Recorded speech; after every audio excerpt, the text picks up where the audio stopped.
names that have won the Grand Prix de Pau over the years, and today we're going to find out who takes the mantle from 2019 winner Billy Munger, and this qualifying session will be all important. That said, of course, we know that sometimes the grid position isn't everything, and Billy Munger is a great example of that. Our winner from 2019, who had a brilliant race in the wet conditions, gambled on wet tyres, and it paid off in what was a historic moment and a wonderful motor race that day in 2019. And of course, he took the win from, I think, about mid-rear of the pack, actually, courtesy of a wise strategy play. That was the first Euroformula Open Pau Grand Prix. Of course, 2020 and 2021, the event was not able to be run given the global situation. However, we are back for 2022. We've got a new car since we were last here at Pau, the Dallara 320, complete with the halo and quite a major aerodynamic overhaul. Resounding positivity about the car ever since it has arrived in Euroformula Open. And certainly the drivers have been relishing the opportunity to dart through the streets of Pau in these machines. We're just about to tick over to 9:40 a.m. local time, and that is when this qualifying session will get underway for half an hour.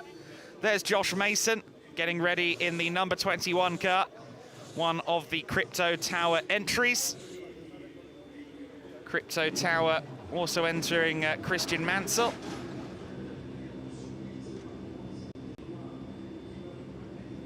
And also Vlad Lomko as well.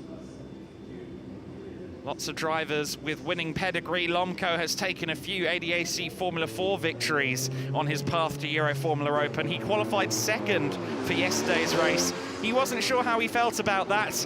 I'm sure he'll be trying to go one step further for this one. The green flag is out. Half an hour of qualifying begins now. And if you look at the weather today relative to yesterday, you have to wonder whether this session is going to stay dry. It's certainly very overcast here at Pau. Depending on who you ask, we may be due a bit of rain today. There's Nico Pino getting himself ready in the DriveX car. Can see the steely-eyed focus on the Chilean driver as the field at large makes their way out onto the Avenue Napoleon Bonaparte, the run from turn 2 to turn 3 here at the Pau Grand Prix circuit. One driver to watch out for in particular, I think, in this session, along with the obvious Ollie Goethe, who's been the hot favourite all weekend long. Keep an eye on Christian Mansell. Christian had a bit of a mixed time on Friday, had 2 incidents in free practice sessions, but then had a solid qualifying. Kept the car tidy on his way to second place yesterday. And we know for a fact that Christian is a lightning fast starter. So if he can get himself on the front row of the grid here at Pau, then it could do him all wonder of good come race time. There's Francesco Simenazi in the black, yellow and white car from BVM Racing. Simenazi and co have worked very hard on that car, or did work very hard on that car all throughout Friday. After a big smash in free practice 1, they got the car built again. They had to replace the engine, I believe the gearbox as well. Pretty much a full overhaul of the car that wasn't complete until race 1 yesterday. So he had very limited mileage here at the Pau Grand Prix circuit. However, he managed to work it out in fairly short order during the race yesterday. And now he's got half an hour to try and find his pace around the circuit. So then the first flying laps will be in shortly. As a rule, it takes quite a few minutes for the lap time to build here in this session. Although, I do wonder if a few drivers will try and get a banker lap in early, given the overcast nature of the weather right now.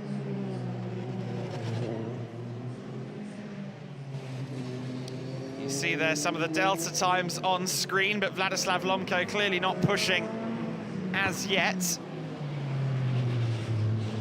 there is that golf car of Oliver Goethe. Goethe, who has the clean sweep of the session so far, he will see no reason that he can't do it again here in qualifying and indeed in the 79th Grand Prix de Pau later on today.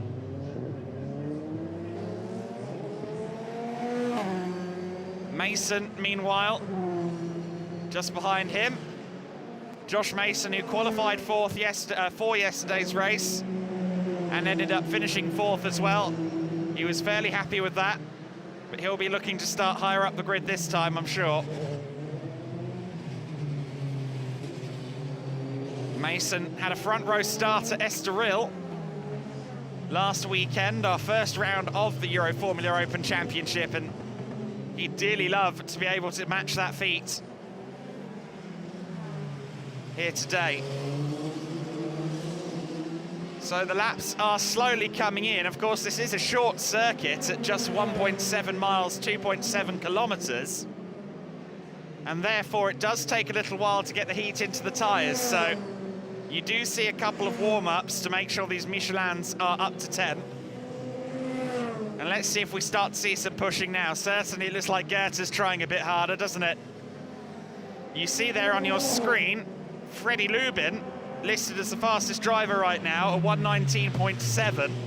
By no means is that a representative time of what we can expect from everybody. You'd expect at a bare minimum 1:10s out of the fastest drivers in this session, so we're still very much building up the pace at the moment. But unfortunately, Lubin, no matter what he does in this qualifying session, the best he will do is start fourth. He has a 3-place grid penalty after a collision with Nicolas Pino in yesterday's race. Therefore, he's only going to be able to start from fourth position, even if he does set the fastest time in this session. Of course, if he is second on the timing screens at the end of this, he'll be fifth, etc., etc. The times are lowering then. Currently, Ugran fastest. Here is Freddie Lubin in the 78 car, the Motor Park entry.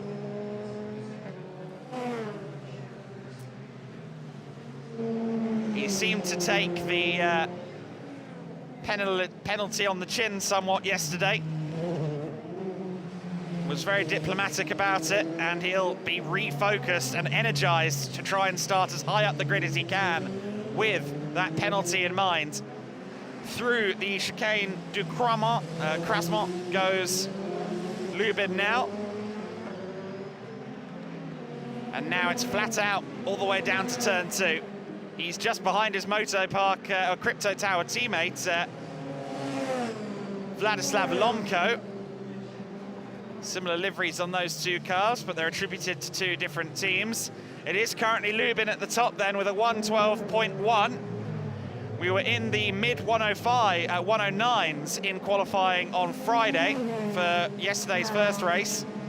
So you'd expect there's still some way to go when it comes to pace. Simenazi with a good first sector as well. The times are coming in thick and fast. The drivers are lowering the benchmark with each and every flying lap. Oh, a bit of a lock-up there through Buisson for the number 14, Philippe Ugran. Ugran ducks into the final chicane, hops the curb, unleashes the throttle, and let's see what kind of time we can get out of him on this lap. Christian Mansell to the top on a 1:11.562, so Mansell currently with the benchmark. Again, we are expecting the times to drop a little bit more yet, but good to see that Christian is starting to find the groove in this session. There is Mansell in the 71 car. The driver who came second yesterday started from third on the grid, but managed to outdrag Vladislav Lomko on the approach to the first braking zone. Purple sector again from Mansell as he goes through the Parc Beaumont, through the famously tricky Foch chicane, over the curbs at 7, and then through 8. This is turn 9, Buisson. And then the descent downhill through the Crossmont chicane. And now we'll see what kind of time Mansell can get across the lap. It should be an improvement. And an improvement it is, a 1:10.737. Lowers the benchmark further. He made up some serious time in that last sector as well, and he's immediately onto another fast lap. You can see it in the body language of the car as he runs through turn 2. Mansell is pushing. Here comes Lomco. Currently 10th in the standings, but you get the feeling he's going to jump up soon. There you go, 6th position for Lomco now. Only one driver underneath the 1:11 barrier so far, and that is Christian Mansell. But the fast sectors are coming in short and sharp here. Goethe's on a good lap, Mansell's on another flyer. Conditions not quite as resplendent as they were yesterday, or rather on Friday for qualifying, so I don't know if we'll reach quite the same heights in terms of lap time in this session. I think it's also a bit more windy out there. Here comes Mansell again. He's 0.2 purple as of sector 2. And a 1:10.472 puts Mansell top by 0.4, or just over 3.5 tenths, to Ollie Goethe behind him in second. Here's Goethe through the Lycée hairpin, and oh, he got all sorts of crossed up there coming through the Lycée hairpin. He will have lost a bit of time there. It looked incredible, yes, but he will have lost time. Mansell on a cool-down lap then. We'll see if he comes back into the pits. Mason is purple on the first sector. Let's see what Josh Mason can do then. He'll be about halfway around the lap at the moment. 20 minutes of the session left to go, and the 21 car is the latest to put some fast times in.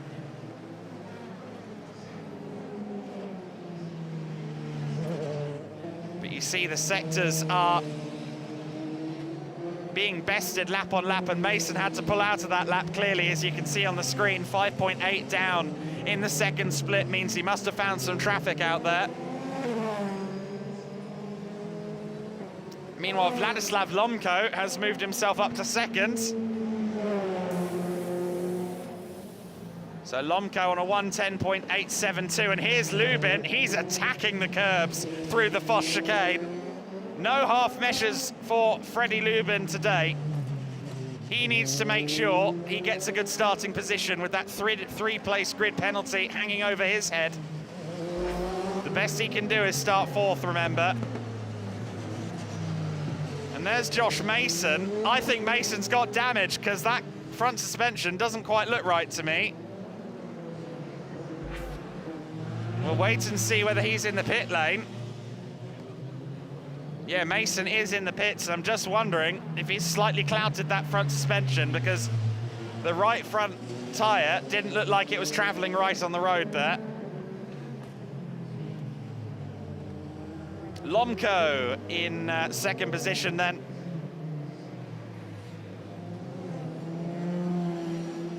He is on an in-lap as Oliver Goethe goes top. Oliver Goethe with a 1:10.450. Just 0.02 of a second faster than Mansell. The finest of margins falling in favour of Goethe, but there's still a long way to go in this session and a lot of time to find on the streets of Pau. Goethe still on the attack though, leaving no room for error coming out to the Lycée hairpin. Now through Beaumont Park, the tricky turn 6. Set yourself up for the following chicane. Hop over the curbs at the Foss chicane. Carry as much speed as you dare through turn 8 without catching the outside curb. And oh, he's just gone wide at Buisson, but let's see what the sector split says. He's still purple, even with that lockup. This is looking like a great lap for Oliver Goethe. Could it be the first time under the 110s in this session? Let's see. Goethe across the line for a 1:09.994, so he is just under the 1:10 barrier. The young Danish competitor to the top of the order. A majority of the field then are in at this stage in the session. Let's run you through the order at this stage. It is Oliver Goethe, who we see on screen, fastest of anybody on a 109.994. Second fastest, Christian Mansell on a 110.472. Then it's Vladislav Lomko on a 110.551. And in fourth place at the moment, Freddie Lubin on a 111.122. Philip Ugran is next in the 14. The first of the cars out of the Van Amersfoort stable in fifth. Nicolas Pino, the Drivex driver, in sixth position as it stands.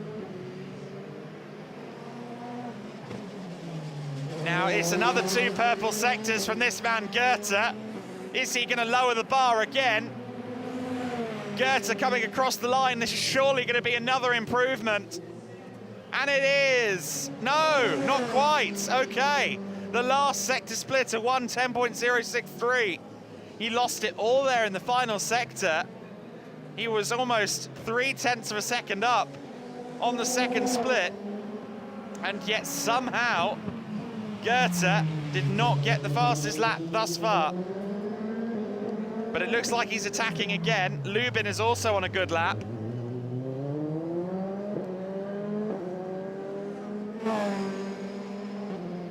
Goethe with a personal best first sector, but not purple.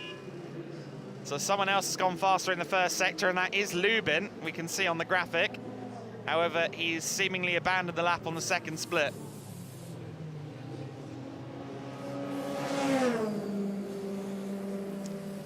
So Lubin in the 22 car may well be in soon. There's Nicola Marinangeli in the 22 car. This is the 14 of Philip Ugran. Ugran in fifth. Marinangeli is in eighth place. The other Van Amersfoort car, Sebastian Ogard, is in ninth. Now, Ogard has had mixed fortunes this weekend, to say the least. He injured his thumb in a bit of a crash in FP2. However, he, after spending quite a few hours in the medical centre, he confirmed that he didn't have a break in his thumb. So he is still running, Sebastian Ogard. However, he does so in quite a bit of pain, and especially around a circuit as prone to vibration and fight back as Po. Ogard is certainly facing an uphill battle. He took a win at Estoril last weekend, but he acknowledges that this weekend, after that injury to his thumb, is really all about just making up points. And that's what the young Dane is looking to do at this stage. Speaking of young Danish drivers, there is Oliver Goethe back into the pit lane. Pretty much the entire field in the pits at the moment. We will see them file back out soon. Just under half of the session remains then, and it is Goethe on top, the only driver to have gone below that 1:10 barrier, but there's still a long way to go. It's worth noting as well that Goethe also managed to go 0.4 faster on Friday in first qualifying.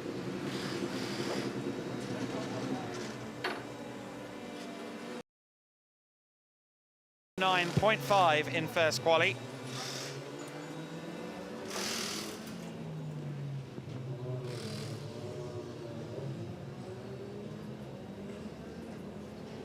And we are starting to see the cars come back out onto the circuit then for their second runs. And off goes Philip Ugran, brimming with confidence before his debut here at Po in the Estoril paddock, and he had a decent run yesterday. Let's see if he can get himself a good grid position for the main event, the 79th Grand Prix de Po, later on this afternoon. Jesus Pereira there, we just got to look at watching as Josh Mason's car gets attended to, and I think they are working on that front suspension, so I think, much to my chagrin, I was correct in saying that that car had a bit of damage to it when we saw the replay earlier on. They've been working on the car for a while, but it does look like they're getting ready to send Josh back out there, so hopefully he'll be at fine fettle and able to try for a fast lap soon.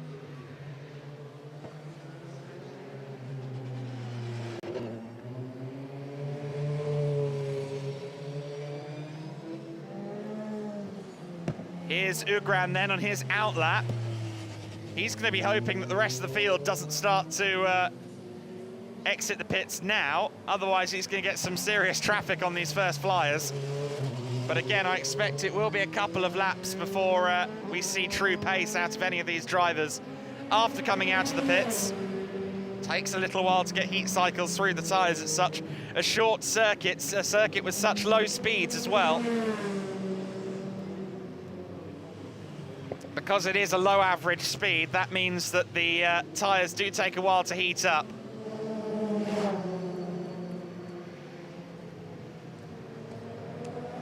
Sure enough, most of the field is now exiting pit lane. And the warm-up of these tyres begins. I'm glad to say that Josh Mason has gone out onto the circuit, so whatever repairs they were doing to the suspension of that car have been completed. And what are we getting a look at here? It's a bit of a comparison between Goethe and Lomco. Now, that wasn't Goethe's fastest lap, but you saw there, even with the wide berth, he carried good speed through the corner. However, he then went quicker again with a much neater lap. Or at least he went quicker through the second sector. Of course, the lap actually didn't beat the 109.994. And there's Josh Mason. So Mason, as I said, back out on the circuit now. 10 minutes and 20 seconds of this session left to run. He's just getting some heat into the tyres now. Certainly not a flying lap yet.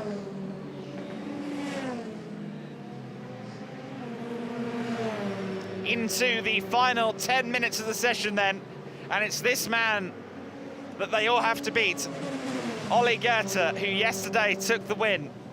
On Friday, took both free practices and the qualifying. He would love to come out of the Pau Grand Prix weekend with a clean sweep, but he's got some serious competition. The likes of Christian Mansell, who now sits second in the championship after yesterday. Vladislav Lomco, another driver who looked pacey in qualifying yesterday. Then you've got the likes of Josh Mason, Philip Ugran, who could all be up there as well. Freddie Lubin, we'd expect him to be fast, but of course he will have a 3-place grid drop, come what may. So even if he does set the fastest time, he'll be down on 4th come the lining up of the grid later on this afternoon.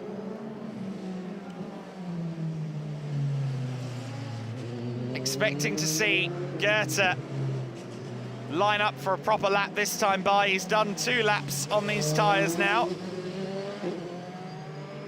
Still doesn't look like he's quite shifting at the top of the rev range, but let's see what this first sector looks like. Just 8 minutes and 40 of this session to go. And let's see if anyone can take the fight to Goethe.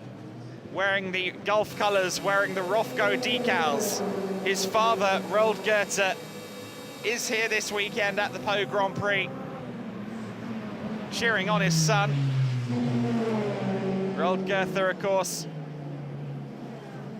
a racer in his own right and the custodian of the Rofco collection of Gulf racing liveries. Here comes Seb Ogard. He's on the attack on this lap by the looks of it. The Van Amersfoort driver trying to improve. It'd be great to see him rewarded for his diligence this weekend with a good starting position for the Pau Grand Prix. Up to 7th place with that lap, so Seb moving up the order. He's of the opinion that with his bruised thumb, which makes it very difficult to handle the wheel around this bumpy street circuit, he's of the opinion that this is just about scoring as many points as he can.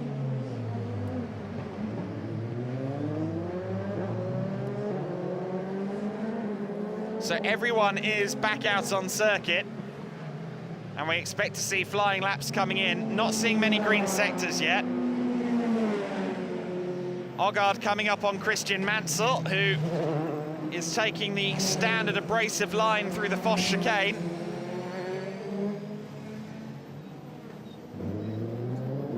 There's Vladimir Netishil, along with Lomko behind him. Netishil just set a personal best lap, remains at the back of the grid in 12th though.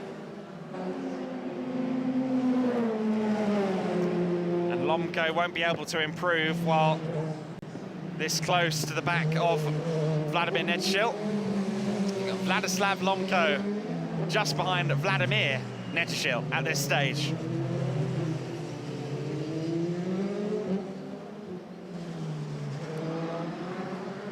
Track position, of course, so important in a qualifying session here at a circuit like Po. And looks like we're maybe going to have a little bit of racing here to the first corner. Lomko gets around Netishil. Netishil stayed in the throttle there because he actually set a personal best lap. He wanted to make sure he capitalised on those green sectors. Lubin with the fastest first sector of anybody. Here comes Mansell. Let's see what his second split looks like. It was a personal best first sector, a personal best second sector. He's not going to beat the time of Goethe, I don't think, but he is going to get closer. He may leapfrog Lomko into second with this lap. Mansell across the line. It's a 1:10.2, so he does go to second place. However, Lubin is coming in hot with a fast lap. Here comes the 78 car, Freddie Lubin. Across the line, it's going to be a low 1:10, surely. Yes, a 1:10.204. But remember, that would only give him 5th on the grid with that penalty. Oh, and he's off at the exact same point where he and Nicolas Pino had a collision yesterday. He has gone headlong into the barriers at turn 2 at the Gare corner. Oh, Freddie Lubin just trying so hard to get a good time. Desperately wanted to get as good of a grid position as he could, and there you see the effect of that incident. Double waved yellows at Po, just left the braking too late. Car would not rotate to the corner apex, and straight into the barriers. Immediately the crane is at its work. Now, with any luck, we can clear this obstacle before the end of the session, but time is now of the essence. If you're a driver out of position, for example, Josh Mason, Nicolas Pino, those guys are going to be hoping that this gets cleared as quickly as possible so they can get some fast laps in. And there you see Freddie Lubin justifiably annoyed with that. Weekend has been difficult so far for Lubin, but still the second fastest driver out there at the moment. Now the car is being craned away. We've got 3.5 minutes to go, and I believe the yellow flag may have been withdrawn. Hope to see a shot of the marshal post just to confirm that, but it looks like, yes, green flag in sector 1. So now they can go back to full speed. 3.5 minutes then for these drivers to try and get some faster times in. Goethe, a 109.994 is our benchmark at this stage. The drivers will have been radioing in frantically saying, is the first sector clear? Is it clear? And now the answer they get is yes. And the likes of Nicolas Pino and Christian Mansell, now arriving at turns 1 and 2, are going to be on full attack. This is their last couple of laps now to try and get a good starting position at the Po Grand Prix. Can they best the time of Oliver Goethe? Here comes Lomko. Now, he had a personal best first sector, potentially with the yellow flag still out, but we'll see. Lomko, 2 green sectors so far. Let's see what kind of time this is. 5th fastest at the moment. Here comes Lomko. It's going to be another low 110 for him, surely. No, a 109.671. And the reason that's only second fastest is because this man, Oliver Goethe, just went to a 109.661. 1/100th of a second between Goethe and Lomko. On that last flying lap, Goethe lowers the bar again. Mansell with 2 green sectors, he's in 4th fastest right now. But of course Lubin would only qualify 3rd. Goethe with another purple in the first split. The young Dane presses on and he's right on the limit of adhesion through the Foss chicane. He's so confident in this Moto Park Dallara 320. It's the best feeling in the world when you're on a street circuit and you know you have the car underneath you. Goethe through the final corners and onto the main straight. Is it going to be an improved lap time? It's going to be a 109 for sure. Yes, a 109.345. He made 3/10 in the final split alone. That is the fastest time we have seen all weekend. Can anyone get close? Christian Mansell has improved. He's up to 3rd place on a 109.781, and Josh Mason up to 4th place with a 109.923. So that would currently put him 4th on the grid. That would match what he did for yesterday's race as well. But he will be looking for more. They will all be looking for more.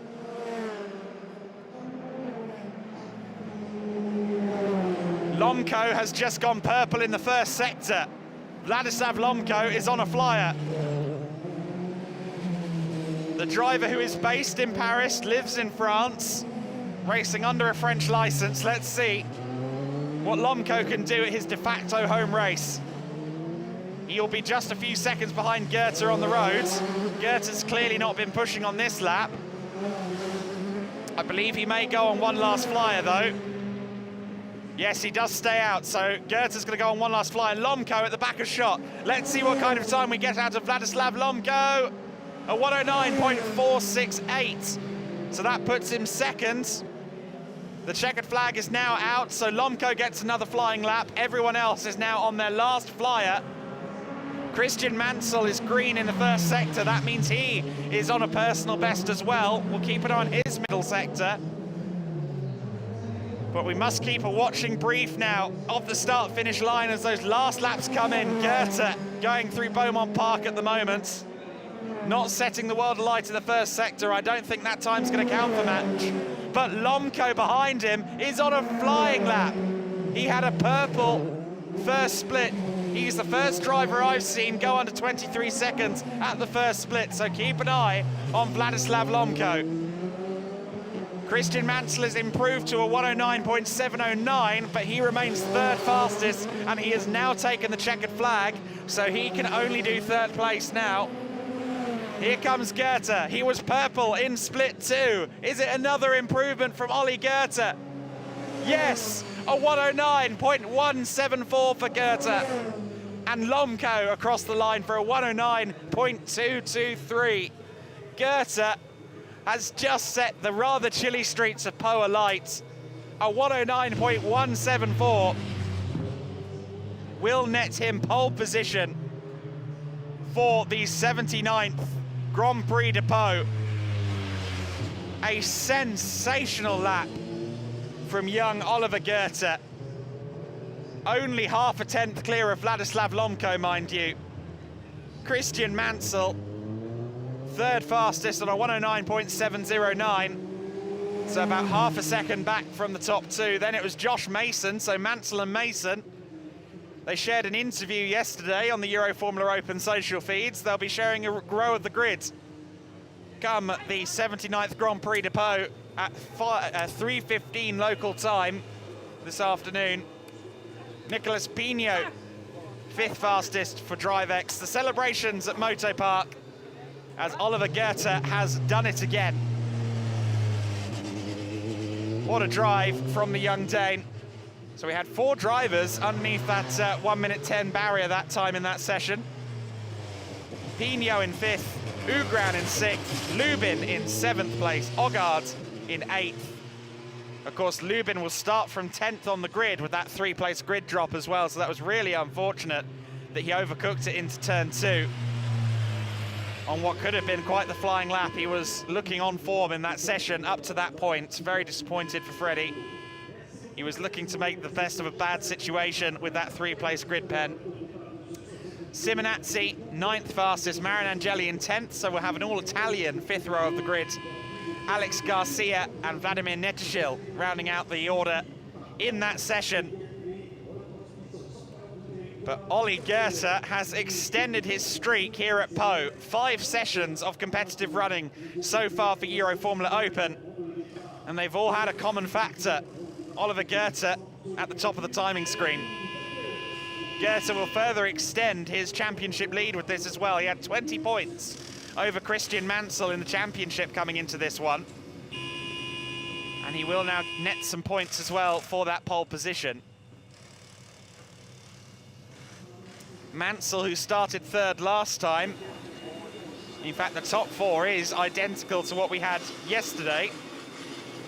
And so Mansell will again be looking to get one of his signature lightning starts and try and get in amongst it with Lomko and Goethe. Goethe has been working incredibly hard on his starts ahead of this weekend.